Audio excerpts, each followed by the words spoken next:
Hello guys, in this video I will show you what is the difference between the local variable and the global variable in Python. So let's start with creating some function. I created a function exotic. Okay. So this specific function has a variable which is maybe we can call it age is 20. Now I want to print it age. Okay, so our function is done. I want to call out this function once. When I compile this way, I got the 20 in my output because this is printing the age. Age is our local variable. This is our local variable. Now, if I want to access this variable age outside, when I compile it, it will throw me an error because it can't access the local variable outside. So let me now, I have to declare this variable as a global variable.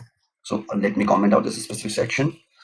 So you can comment out like this. Okay, so let me check. Now I want to create a global variable first. So in order to create a global variable, just I have to write global age. Now you can see this.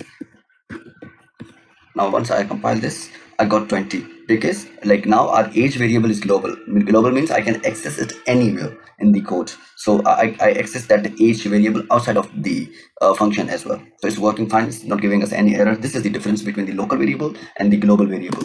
So let me do this. Now this is our global variable. So guys, I hope you like this video. Thank you very much for your time. Don't forget to hit like and subscribe button. See you in next video.